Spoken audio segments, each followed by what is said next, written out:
All right, great. Welcome, everybody. We are ready.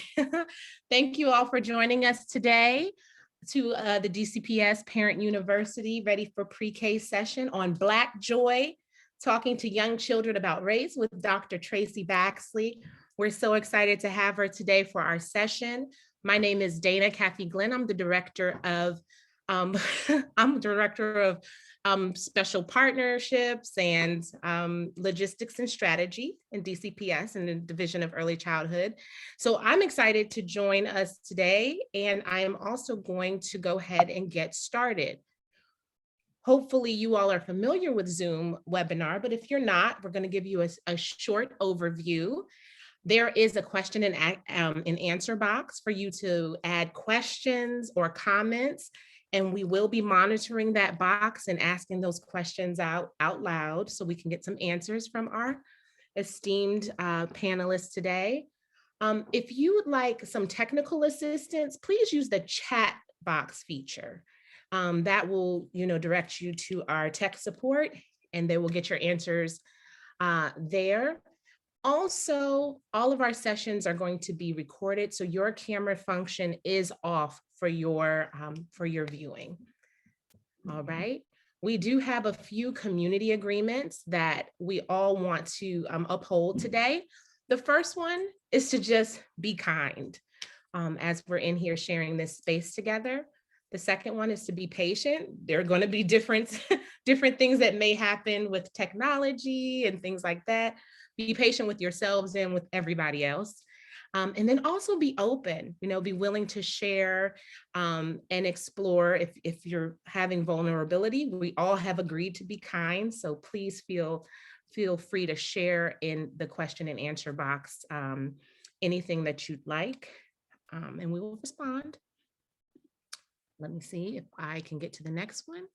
Great. And one thing that's important to note is DCPS is really dedicated to becoming an anti-racist school system. All right. So we know, one second. Let me go back one moment. Let me see if I can get back. See, there we go. Thank you all for being patient with me as my technology decided to do what it wanted to do. But we know that parents and families are their children's first teachers.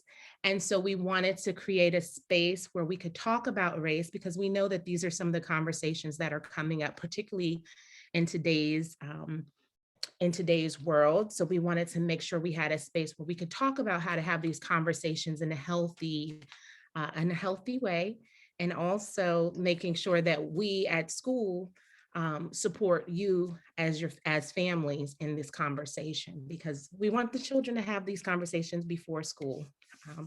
All right. And now we're going to get right to our panelist, Dr. Traci Baxley, who is a mother and an author and a social justice advocate. And she comes to us today with a wealth of knowledge and experience. And I just want to go ahead and turn the session over to Dr. Baxley. She's the person we've come to hear from. So welcome, Dr. Baxley, to DCPS. Thank you, Dana. Thank you for having me. Thank you, everybody who is taking time out of their busy day. Of course, if you have little ones, I know your day is very busy. So thank you for spending this hour with us. I am going to share my slide now, and then we're going to jump right into it and get started. Right, give me 1 second. Okay. We are going to, I'm going to just be honest right up front. There's going to be a few slides, and I'll give you a heads up when those slides come that could be trigger-induced slides. So if you feel that you may be triggered by some of the slides that I'm going to bring up, they are a little bit of Black history moments that are not positive moments. So I will let you know when those slides come up so that you can pause. You can mute, or you can turn away for 3 or 4 minutes and then come back and join us. But I will let you know when those things are coming up. Just as Dana said, right, this is a space where hopefully it's a safe space. We're going to be open and honest. I will answer whatever questions you have in the back end to my best ability. If there's something that I don't know, I'm going to be honest about that too, and find the answers and come and get back with you. So I'm hoping you find that this is a safe space for you to be vulnerable, for you to ask the questions or comments of how you're feeling about, where we are today with our little ones and how we can make our homes and our journey for our little ones better and more safe. So the reality is, and I'm going to get right into the reality, and then on the back end, we'll talk a little bit about, what we can do about some of those things. But every time that we really, as Black parents, we read another senseless death in the paper, or we see more trauma on the television, it does trigger emotions for us, right? We do know that there's a reality to the systemic and structural racism that exists. And I'm often asked by, I guess, well-meaning white people of why these conversations always have to go back to slavery. Like, what does that have to do with anything? Why can't we just talk about what's going on today? And why do we always have to go way back? And my answer often is because it's slavery is really the legacy that we're still living in. It is within our bodies still. It's the experience of Black people today. This is why so many families do the talk with their Black children, right? This is why that still exists. In her TED Talk, Brittany Cooper, who is a cultural theorist, and she's also the author of Eloquent Rage, she captured it very well when she said that our memories are longer than our lifetimes. And I just found that statement so profound, because what she's really saying is that this intergenerational trauma, it's real, right? It's not just something that happens today, but in our bodies, right? That trauma lives in our bodies from centuries ago. And it's not just about remembering what happened to our ancestors, but it's also really that, like, this deep stream impact of slavery. Like when we look at the incarceration rates, the educational gaps, the income disparities, maternity mortality rates, right? All of that really stems from this intergenerational trauma that Black people, Black communities have been suffering for generations and generations. The American Psychological Association defines intergenerational trauma as the phenomenon in which the descendants of a person who has experienced a terrifying event show adverse emotional and behavioral reactions to the event that are similar to those of the person himself or herself. So if things feel like they did during slavery, right, we still feel those emotions now. And again, the systemic and the structural racism, it still lives, and it cycles. The cycle continues really with no true solution for healing right now. And we know right now things feel heavy. So this impact of racism really, it shows up in our mental health with decreased hope, feeling disconnected, increased risk of depression, this idea of triggered trauma that comes up. And often it comes with these feelings of powerlessness, or there's a decrease in trust and a heightened sense of worry. And our children specifically are really the objects of much of that worry. So before we move to the next slide, this is where, if you are triggered easily, this is where you may want to pause, because what I want to do in these next slides is show the reality of how things, how that trigger shows up generation over the next generation. So at this point, if you feel like you're triggered, please mute or turn away for the next 3 screens. So this triggered trauma is like seeing another Black man gunned down by law enforcement. It really wakes up these feelings of powerlessness, mistrust, anxiety, and we really relive our ancestral trauma over and over and over. So when you look at this first slide, what I've attempted to do here is, it's a representation of how I see the intergenerational trauma, how it continues to plague our community. And honestly, when I look at it through this lens, it really feels like not much has changed. So when I look at this first slide, there are some parallels, right, generationally. When you look at the 1793 Fugitive Law, that gave white men the right to hunt down runaway slaves with no accountability and with no consequences, right? And so there was a freedom, right, and hunting down, beating, dragging slaves back to their the people who enslaved them. So we really have not seen the end of this in some ways. So when we look at it years later, I think about the George Zimmerman, how he hunted down Trayvon Martin and really was acquitted at trial, right? So again, there was no accountability and no consequences. And then that brings us to 2020, when the same thing happened to Ahmaud Arbery. So you can see how every time these incidents are happening decades later, that triggers all of those things that are innately in our body, right? The chemistry of our body. And this is from psychology, right? There's studies and studies that show that this idea of intergenerational trauma is real.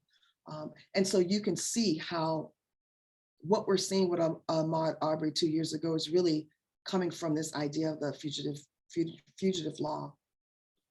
Okay. Another example that I put together, when we look at the post-slavery South, we saw the establishment of the KKK, right? Where the members burned crosses on lawns and they were of lawns of Black citizens, and they're threatened and violated and the Black lives. And if we look in the 1960s, right, the same type of group bombed the 16th Street Baptist Church, right, where it killed the four little girls, 3 14-year-olds and 1 11-year-old. So when we look at, and when our parents or our grandparents were around during that Birmingham church, it takes them right back to Jim Crow. It takes them right back to the early late 1800s, where the Ku Klux Klan was free, really had free reign of terrorizing Black folks. And then come forward to 2015, we saw the 16th Street, Dylan Roof, who shot the 9 African Americans during the Bible study at Emmanuel African Methodist Episcopal Church, right? So that same thing triggers all of these emotions that we've had that lay dormant in our body up until the next thing happens. And then the final example I have here is really this attack of our Black boys and men, which is a common trigger for the Black community. And unfortunately, there are so many names that I could really put here that continue to be normalized almost in our society. Siendo normalizada casi en nuestra sociedad, lo que hicimos es volver a los... A boy who was brutally murdered for allegedly flirting with a white woman 4 days before. And then takes us to 2014, right, which Tamir writes. It brings up those same feelings of our young Black boys not being safe. And that was Tamir Rice was a young boy who was playing with a plastic gun in the park. And the 26-year-old white police officer shot him almost immediately after he arrived on the scene with no questions asked. And then that brings us to 2019 with Elijah McClain, who was a 23-year-old Black man who died after being in a chokehold from police officers. And I could have, brought in George Floyd too, of course, right? So these things are not in isolation. We don't have one thing we forget, but because of these generational traumas and the systemic racism that continues to plague us in our country, Black parents, we're forced to teach our children how to navigate in a world that doesn't always honor them, that doesn't always respect them, and doesn't always see them as full humans, even today. Dr. Aisha White has a center at the University of Pittsburgh that she does a lot of work around the racial socialization of Black children. And she talks about the idea that Black families have this extra burden of actually helping their children to survive and thrive physically, emotionally, and psychologically in an environment that does not value them does not value their Blackness. And that's where racial socialization really kind of comes into practice. Black parents are often, they have to counter, right? They have to counteract the messages that our children are receiving in the broader society, including the media, the judicial system, the educational system, our health systems, just to name a few of them. And so during the work of racial socialization, there are 5 themes that researchers kind of narrowed down the messages that come from this idea of socializing our children around a racialized world.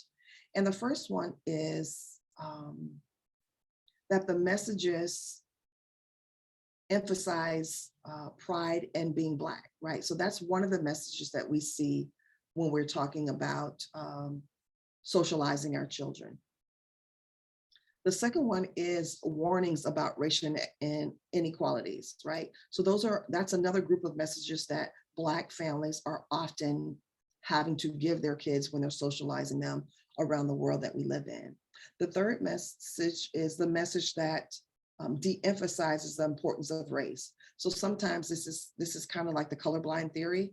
And then instead of emphasizing race, you may emphasize that we just need to work hard to ensure that we can overcome racism, right? So that's a group of messages that are often seen in studies around racial socialization. And then the last 2 is this idea of mistrusting of other ethnic groups. And then the last one is silence about race and racial issues, that groups are not talking about them. And so when you look at those 5 messages, it's very easy to see which ones Black families lean into the most, right? And we're gonna unpack it a little bit through some examples, but we're often having to teach our kids about racial inequalities and how we have to protect our children in ways that other groups don't have to protect their kids. I mean, as Black parents, we're all familiar with the talk, right? This is a conversation that all of us have or will have with our children about race. And we know that this talk is really almost like a rite of passage for most Black children. It's a time when we have to really educate our kids about their cultural identity and preparing them to face racism, discrimination, or any stereotypes in the world. And it's really a way of kind of covering our children with psychological armor in a sense, and helping them to survive and be safe outside of our homes. And this talk for Black parents is really, it's a way that we entrust in our kids the rules and directives that they really need to cope with racism in society. It's this oral manual that we pass down from generation to generation. And it really includes the instruction of how to get through your life, right? And it's not really only about staying safe with law enforcement, but it's really about how we live in our own skin. We often associate the talk with our Black sons, right? And this idea of law enforcement. And although that's definitely important, we do have to teach our children how to live being Black, even without thinking about law enforcement. And it's such a burden for Black children to carry. And contrary to what some people think, it's really not just our boys that are getting these messages or that we need to talk to, because our young Black girls are also having their own talks, right? And some of those things, and these are some of the things in these bubbles, are the things that I've said to my own children, my own sons, about, I don't care if you're going to get a stick of gum, I don't care if you're going to get a Gatorade, you put it in a bag and you get a receipt, right? You don't walk in any stores with your hands in your pockets. You don't walk outside with your hoodie pulled over your head. The idea of don't reach for anything if you're being pulled over, don't run, don't move too fast, move slowly, put your hands in there. So all of these directives that we're giving our kids can be very overwhelming for our children. And again, it's not just our boys, but it's our girls too. Our girls are perceived as older. They're perceived as less innocent because of the color of their skin. This whole process of adultification of Black girls really starts as early as 4 or 5, and it goes up to around 14. There was a study at the Georgetown Law Center on poverty, and it really showed that adults view Black girls in a way that is very adult-like when you compare them to their white peers. Again, the ages between 5 and 14, our young Black girls are having to answer things that they shouldn't answer. They have to show up in a way that their peers don't have to show up. And these stereotypes really lead Black girls to disproportionately receiving more punitive damage at schools and in the juvenile justice systems. So these kind of contrary message that we send our girls as we try to find balance between trying to prepare them for the world, right? Trying to prepare them for the narrative of who Black girls are, and then also trying to give them room to discover who they are, right? And giving them wings so that they can fly. It's a really tough balance sometimes that we as parents have to try to balance. We find that in doing so, we often censor our girls. You know, we always talking about don't act grown, but we want them to be independent. We always want to tell them, we want them connected to their own emotional selves, but don't come off angry, right?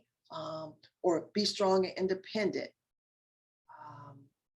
But don't try to do it all, right? You know, we know the strong Black woman syndrome, right? Where we have we watch our moms do it, and then we're trying to grow up, we're trying to raise our kids to be the same way. And it doesn't give our children, our girls, a space to just be kids. And so I think we have to be very mindful of the directives that we're giving our daughters to keep them safe, yes, but we also want to make sure we are creating a safe container that they can just be girls. And you know, there's a whole thing with the hair, right? We want them to love their hair, but everything in the world is telling them that their hair is not good enough, right? When we look at all the school policies around braids or afros, in the workplace, it's not seen as professional, and things are changing, which is great, but these are still balancing acts that we have to do when we are raising our girls. And I think one thing about being a Black parent, right? There's no keeping our children in a protective bubble. There's no way of practicing color blindness when the world reminds us every day that we're Black. And there's no letting our fears as parents really silence us into not talking about race at all. As Black parents, we don't really get that space. We don't get the privilege or the choice, because really the world has chosen for us. And so we have to have these conversations with our children, but we also need to make sure we're balancing the idea of getting them ready for the world, but still allowing them to be children. And so now I think we could take this a collective breath, right? Because it's a heavy burden being a Black parent. There is a lot of joy in that, but I think our society has put us in a space where we're always have to think about what that looks like. What's the best way to show up and keeping our kids safe, but giving them some autonomy to really grow up to be self-advocates and independent. So part of this racial socialization is really what we want to talk about, but we want to kind of flip the script right now. We want to look at it from a lens that's going to be more positive, right? So there's a lot of things that we have to do to prepare our kids, but I think there's another way that we can resist in a way that is not traumatic, but it builds this positive racial identity that is so needed for our children. So after we take that collective breath, we want to now lean into positive ways that we can really develop this idea of Black joy and positive race identity with our young children. So because we are looking at that kind of toddler, early childhood age, I just really want to give a couple of developmental milestones in terms of race that to put everything in a little bit in perspective. So if we really want to pour that idea of joy into our children, it's really imperative that we start early. So if we look at it from where they are, muy temprana edad, desde los 18. issues or racial identity, by the time they're 18 months, many toddlers really can correctly place like a photo of themselves in the racial ethnic group. And some really can select their own picture correctly in response to like this group label. But they have a more difficult time doing these tasks consistently with pictures of people who are not in their groups. So I think what we have to do is kind of maximize that, right? Where they are feeling the kinship, they're feeling the village, they're feeling all these positive things about their family and their in group, that we really have to then use that time period at 18 months to really pour into them so they will continue to see all the positive things and all the joy that comes along with being Black. By the age of 2, they're not only noticing, they are really curious and asking questions about differences. So this is when they start to notice skin color and how my hair is different from your hair and how my skin may be different from my mom's skin, but it's also different from my friend's skin. So this is when they really start to notice these things and they start to try to create their schema is trying to put these things in categories for them. And these questions that they're asking at this age really reflect their individual lived experiences and then the cognitive stage of development that they're going. So they're trying to make sense of it from a cognitive development space, but because they live in a racialized society, they're also trying to make sense of this in terms of race. And then by the time they're 3, they are also really aware of and beginning to absorb these socially prevailing negative stereotypes of feelings and ideas about people, and including themselves, right? If we think about the doll studies, right, that was done in the 40s and the 50s, Kinney and Mammoth doll studies, where these young children between the ages of 3 and 7, they were crying when they had to name the doll that looked like them, right? They always pointed to the white doll about which one was pretty, which one was nice. And then when they responded to the dolls that were ugly or not nice or mean, they pointed to the dolls that looked a lot like them. And so we want to really get to our children at this young age so that they really are developing this really positive way of seeing themselves in the world before society really starts to infiltrate really our homes more and more. So if we shift the way we have this talk, right, to our young kids, what if we use all of our energies to pour into our babies in a positive way? What if we did what was necessary to really kind of create this real foundation of positive racial identity early? And what if we could put all the focus of building and expressing and modeling this Black joy with our kids the first 3 years of their lives? This term Black joy is really used, it's really as a space of resistance, right? It's a place to counter any negative messages and narratives that really surround the Black community. And so instead of us using the talk or using these traumas to teach our children, we really can come from this resistance of Black joy. And Black joy is really anything that inspires, supports, or uplifts the Black culture. It's any action really that supports this idea of positive racial identity. And we really want to bathe our children in this, right? These examples of positive racial images so that when they are out in the world, they know what Black joy looks like, right? They're armored with Black joy that protects them from any negative weapons that are out there. And I'm not saying Black joy is foolproof, right? But it's an excellent start really to support our children's self-worth, their self-confidence, and their self-love. So then how do we start to do that? What does that look like in our homes with our babies? And how can we start that really today? So the first thing is really these ideas of positive affirmations, right? These small investments in this positive thinking that can really have a big impact on the way our kids show up in the world, the way they feel about themselves, their self-image, and they learn as they kind of learn how to navigate their own feelings and they learn how to use their words, we want to be teaching them positive self-affirmations. So I have it in two categories here. The first categories are the words that you want to teach your kids to say, to repeat after you. You want them looking in a mirror so that they're looking at themselves when they're saying it. And you want to have short 2 or 3 word affirmations that your kids are going to repeat after you. And pretty soon we know how quickly they pick things up, right? They'll be able to say it on their own. They'll be able to look in the mirror and say these things on their own. And the other part of positive affirmations really is what you are saying to your kids, right? You want to tell them how beautiful they are. You want to tell them how brave they are. You want to tell them how important what they say and that they're valued. So with a combination of them saying their own positive affirmation and you pouring positive things in their homes, they really start to embody what that means, right, in their everyday lives as they go out into the world. So there's simple things to say, there's simple things to do. You just have to make a habit of it.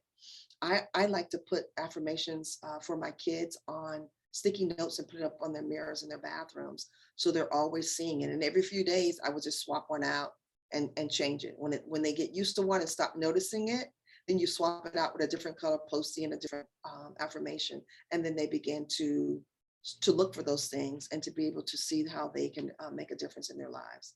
We just got to pour positive things into our kids. The second action that you can take is really through children's literature.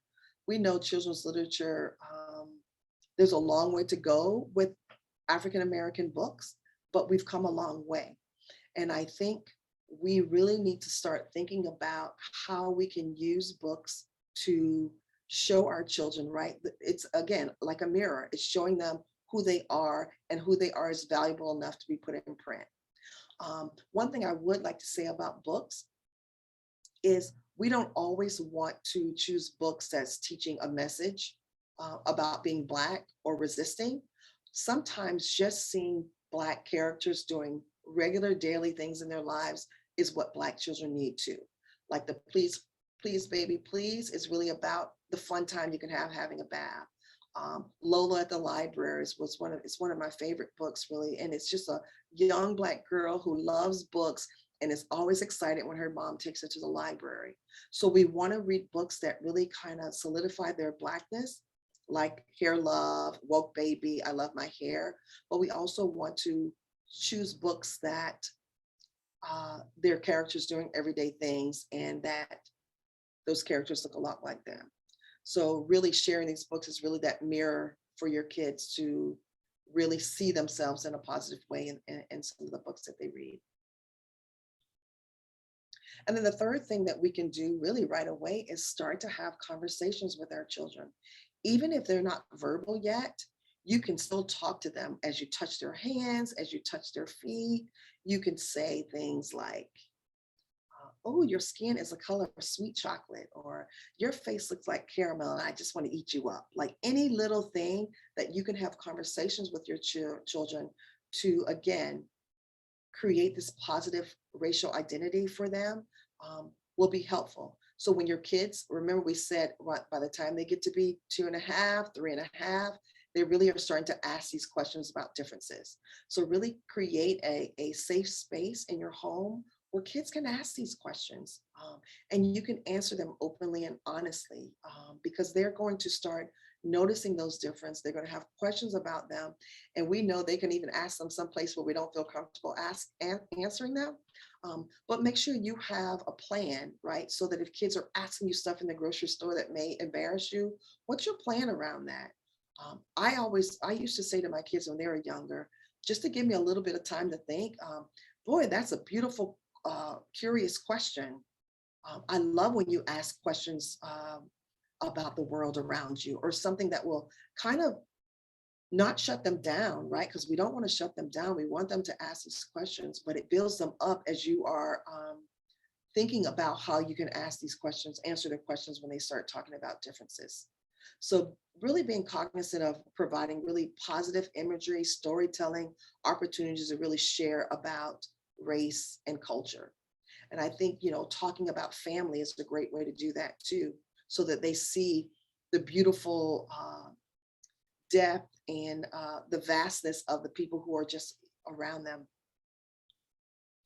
And then the next way that we can kind of show up really, and I consider all this as having the talk with our kids from a positive way, right? From a Black Joy resistance way, is the things that we have in our homes. How do our homes represent our Black culture, right? We're creating racially affirming environments at home with our toys, right? With the artwork in our homes, the books, the music, what are they watching on TV? What's on their electronic devices, right? So we want to be very intentional about putting things that represent positive Black imagery in front of our children. So when you go home, or as you're on this Zoom call really too, look around your home and see if there's anything around your home that is racially affirming for your children. If not, it's a great place to start. And then the next thing is this idea of representation matters, right? We really want to think about who are in front of our children. And we can't tell our kids that Black excellence exists when they don't get to see that in their everyday worlds. So who's their pediatrician, right? Who's their dentist? The pharmacists, the religious leaders, their music teacher, their dance teacher, their tutors, their teachers, their coaches, right? If we want to create this idea that Black excellence is normal, right? It's normalized in the world, it's normalized in our communities, it's something that we see every day. How are you creating this circle of Black excellence around your children? So really think about the people that you choose to be in your kid's life and make sure that those professionals really look a lot like your family or look a lot like your children, so that your children know that they too can be those things, right? We can't be the things that we don't see. And so how do we create Black excellence in our families, in our communities, where our children have normalized that in their own psyche? And I'm not going to get too much into this because this is not the this is not the workshop for that, but I really have a lot of feelings about this idea of us removing history from our children's classrooms and curriculum. And I think as parents, right, we have to step up. We have to step up in talking about that with school boards and with teachers and with administration. But more than that, we really have to make sure our kids are learning about Black history in our own homes. Kids need to really know that their history didn't start with slavery, or they need to know that all the contributions that Black people have made to this country, right? This country wouldn't be what it is without their ancestors really contributing in so many ways. So you want to, and you can do this through board books, you could do this through videos, you can do this through just having pictures of these people around and talking about them. But you want to introduce your children to inventors, scientists, right?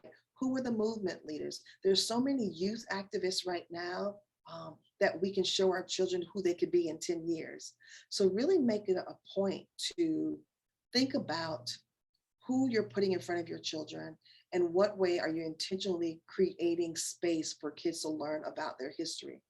And I also think it's really important that we learn our local history, because there are so many leaders and wonderful things that are in our local communities that we may not know about, right? Our neighbor down the street could have been a pioneer in our communities.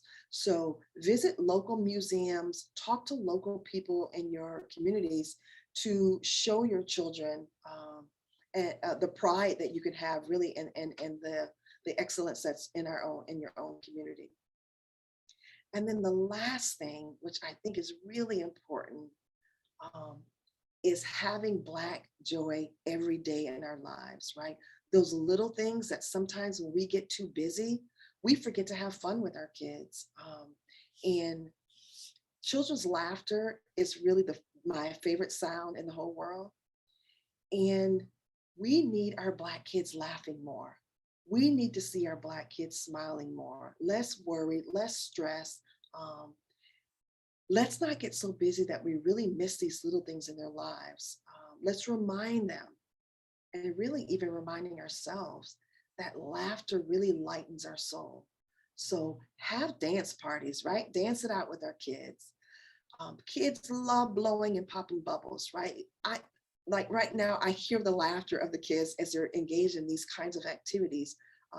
Puddle hopping, mud pie making, all these things are little things, but they bring joy. And our children need to know just regular daily joy, right?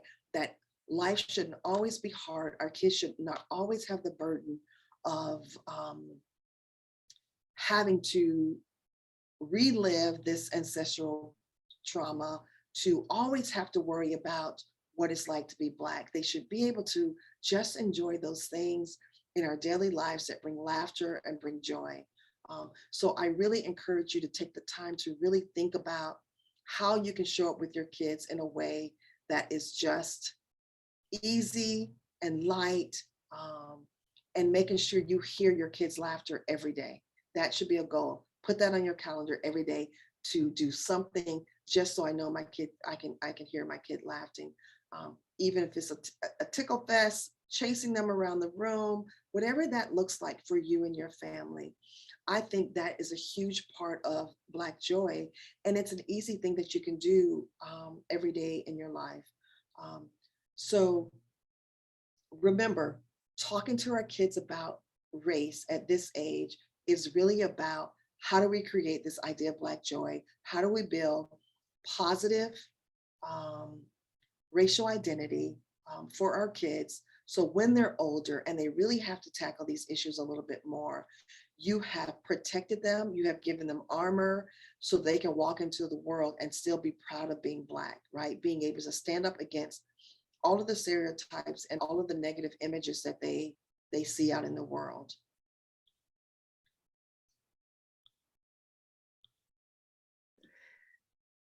So at this point, Dana, I am ready if anybody has any comments or any questions that we can take. Yes, I would love to have that now. all right, great. And also, Lauren Brown has joined us. She's also going to be moderating some of these questions. And I'll start with one that came through the chat, actually. If you're having a hard time with the Q&A box, feel free to drop your question in the chat. We are going to monitor that as well.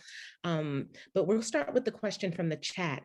And it's from Kim King. And she was just wondering if you had any advice for parents of small Black children in elite, high-performing, sometimes wealthy, and mostly white schools. So how can you support children moving into that space, small children moving into that space? Yeah, I think the first thing you could do is making sure that they're represented in the library, right? I think representation is huge, right? And making sure that those books are also available in their classrooms. So that's something easy, right? That's low-hanging fruit. Go talk to the teacher, ask the teacher in the classroom library, do you have books that represent my child? If not, I'd be willing to donate some, right? Same with the library, making sure that those things are available.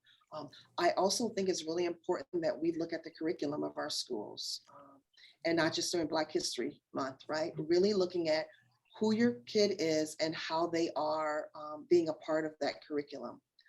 Another thing that's important to me too, that I think oftentimes when Black children are in these independent schools, right? Generally speaking, I talk about this idea of bundle choices. When we make choices about our kids going to these schools, it comes with a lot of other choices that are made for us with that, right? So it means that they probably will have less Black children around them. It may mean that you're living in a neighborhood where there's less Black children. So think about how that one decision that you made to send your kids to those schools may impact them racially in other areas, and making sure that when you look at those other choices, that you make adjustments based on those. So if your children are around predominantly white children most of the day because of the school, I will make sure that they go to dance class where there's mostly Black children, or they're on a baseball team where there's more Black children. So I think there has to be a way that you're balancing certain decisions that you make with other decisions that will surround your kids around other Black children and Black excellence in other ways too.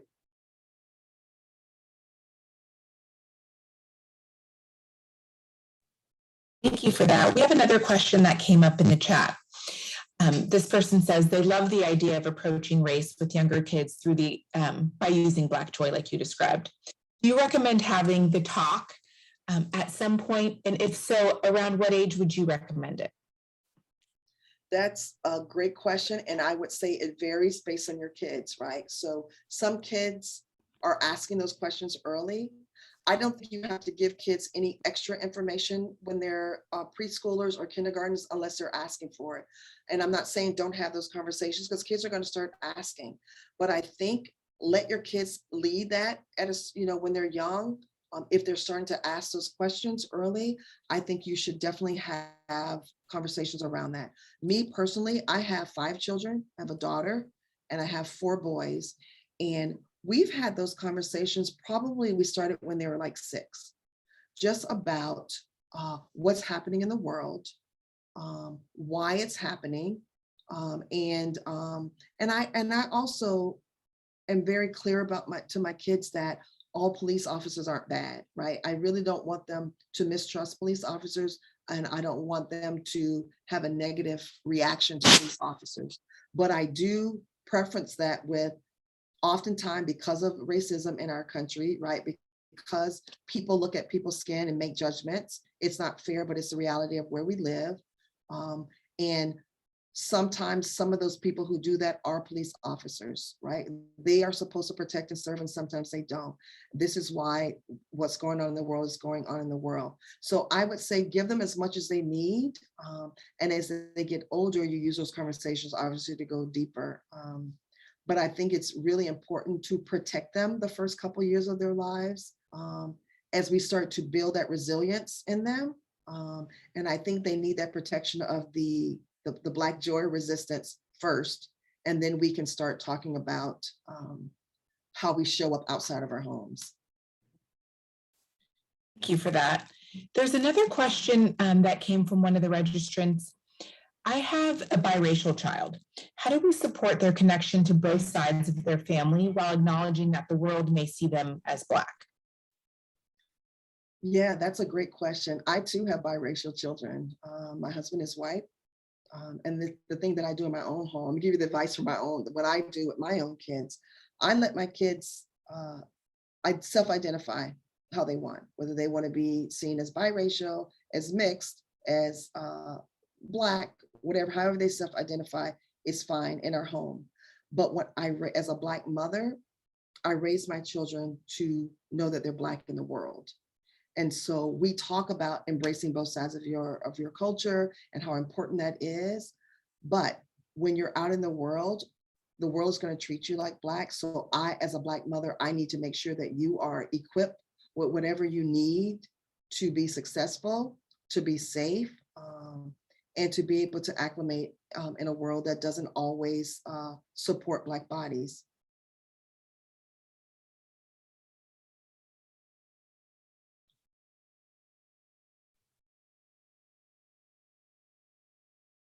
I will go ahead and read another question. I'm trying to keep up with you all with the answers in the chat, just so if anybody wants to copy and paste and take some of these great gems home with them. It's hard though. Okay, so let's see. Another question, all right. I'm a preschool teacher. How do I intentionally help build positive racial identity for Black children in my classroom? Yes, it goes with the books that you have in there, the images that you have around your room. I think bringing in guest speakers, right? They need to look like the kids in your room. I think inviting parents, right, to come in to, I mean, I don't know, with COVID, it's a little bit more difficult, but I think just like I'm saying with creating a home environment where you can look around and see the representation in your homes, as a preschool teacher, you need to be doing the same thing, making sure the dolls represent the kids in your classroom, making sure there's art on the walls that look like your kids. And I think surrounding your kids around I don't mean Afrocentric like Africa, I mean about Black excellence, right? There's evidence that Black kids are in that classroom and that they're important and that they're seen and that they're valued. So I would do a scan around my room to see if I walk into my classroom as a young Black kid, will I feel valued in the classroom that I'm running? Beautiful. And I think one of the things too we do with young kids with the idea of like community helpers and those kinds of things, making sure that the community helpers look very diverse, right? You know, you want to have a Black woman doctor, or you want to have a teacher who may be a Black male or whatever. So, you know, make sure that the traditional ways of labeling people, you're very, very cautious about. Mhm. Beautiful. Or intentional about. I love that. Intentionality is so important with all of this. There is another question in the Q&A. As a white foster parent, what is an important first step I might be able to take to help foster positive relationships with my Black foster children in our initial days, beyond the books, toys, and et cetera that are in the environment and that are abundant? I think surrounding your kids around other Black people is important, right? And this is also goes for transracial families, right? You are not going to be able to do it all for them. I mean, if we can get over the fact that, you know, as moms, we want to be everything for our kids. But it's not possible, right? It's not possible if you have not lived in the Black experience that you're going to be able to do everything for your child. And I don't know if that sounds harsh, but that's like the reality. And so I think it's really important that you surround yourself around a village of Black moms that can support you, making sure your babies are going to Black hairdressers and barbershops. They can learn a lot about their culture there, and so can you. So I think, again, going back to what Dana said, right, the intentionality here, like if you are raising Black children, it comes with ways that you have to show up that you've never thought. Once you have a Black child in your family, you are now a family of color. And so the things that you used to do as a white family, they have to look different if you are really trying to raise a child who has positive racial identity.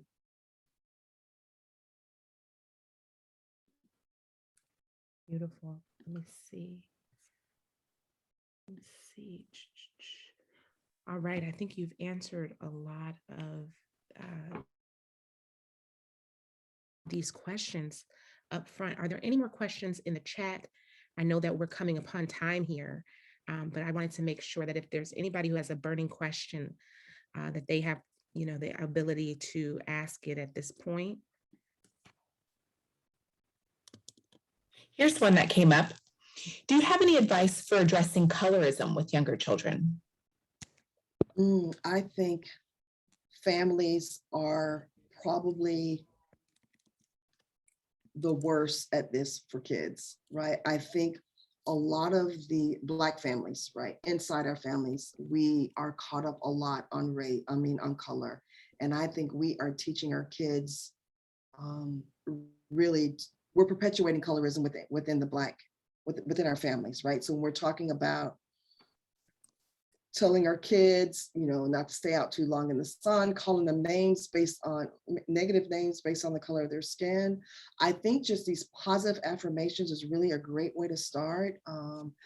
I love the idea of talking about color in terms of other things in the world like chocolate and cinnamon and all those things, right? So that they see all of these colors as something wonderful and beautiful and delicious, right? And not one way versus another way. And I think when you are reading books and you are having things on TV, you need to make sure that there is an array of skin types that you are showing your kids. I know it's getting better. When we used to look at books, right, all characters kind of look the same, but we're starting to get a little more nuanced than that.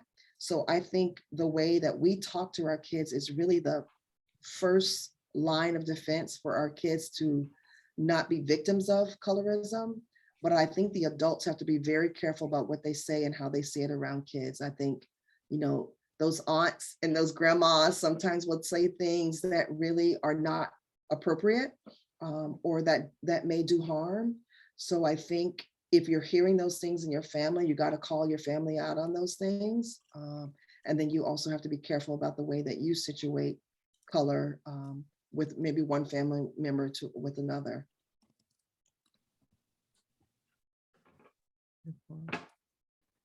Thank you.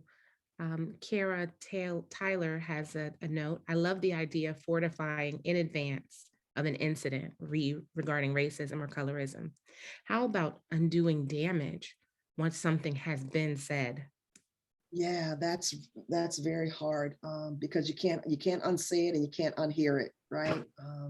I think, and this is what my husband and I talk about this a lot, just with coaching, right? For every one negative thing, like the sports psychologist says, there should be 10 positive things. So although you can't undo what's said, what you need to do then is making sure everything that comes after that is positive, so that the positive is something that sticks, and the positive is something that they remember more. And apologize, right? There has to be an apology done there, right? To say that what somebody said or what I said was wrong, right? I was acting out of anger. I was saying something that was said to me. I know I no longer want to live like that or raise you like that or whatever it is. So I think you have to apologize to your kid about it. And then you have to reframe it with all the more positive ways of showing up and acknowledging all the good things.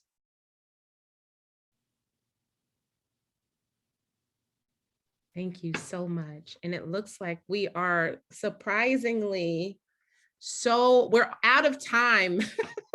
It's crazy. Thank you so much. I'm going to drop a couple of links in the chat for everybody. And it will, there's a link to Dr. Baxley's social justice parenting website. So you all can get some more resources and hopefully get that book.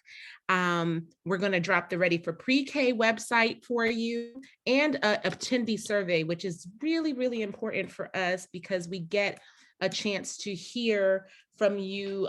If you'd like more sessions like this, if we need to open up another session, more detail, well, we had a lot of detail here. I mean, I don't even, but if we need to go deeper with this work, which I think we do, but we're so happy that Dr. Baxley is here. I think that Lauren is going to share a screen with us and sign us out. Yes, and for some reason, because it's just the way of the world, my screen won't let me, the host won't let me share, because that's just how this goes. So no worries. I will go ahead and share my screen. Great. Let's see. I believe. Oh, I think they just made you co-host, Lauren. Oh, look at that. They made. Of course. That's just how this is going to work. Are you sharing now, Dana, or no? I am trying to, but I don't believe it's working. Is it working? It seems like something's happening. There we go. It is. Okay. So you sharing, I'll do the talking. How about that? Yes, please. Okay. We want to thank everyone for being patient with us, but mostly for joining us this evening, for your thoughtful questions and feedback, and for your engagement. Please don't hesitate to reach out to us with questions and additional feedback. We are just so happy to help in any way that we can. As Dana mentioned, she's going to drop the link in the chat so that you can give us your fabulous feedback. And also, if you will be actually just for entering or for completing that survey, you will be entered into a drawing to receive a bundle of children's books mailed directly to your home. So just a little extra nudge.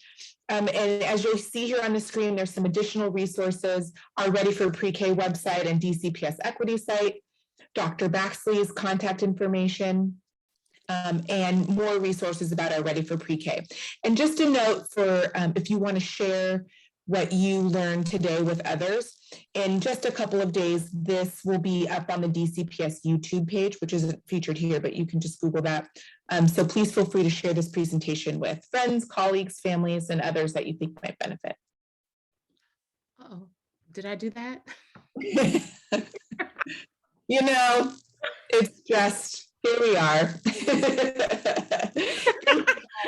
So so very much. We are have really enjoyed this. And Dr. Baxley, we are so appreciative of your time and energy and expertise.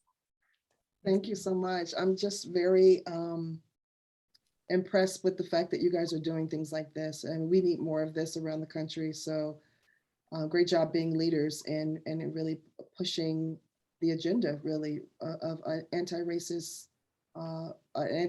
world, really, right? That's why we all need, everybody wants to be included and have voice and feel safe and like they belong. So thank you. Absolutely. Thank you so much. Oh, yes, I will share the social media handle slide again. I did accidentally pull that down. Thank you, everybody, to everyone who's headed out, and look in your emails, because typically they send an email with the session review and all kinds of stuff. So goodies. Let me go ahead and share this screen with the social media handles. If I can figure out how to share my screen now that, okay, here we go. It's coming. Here we go. Share, boom, there we are. Let me see if I can make it full screen for you. There we go. Nice and beautiful. Thank you all for coming. I'm just going to keep this up for a little bit.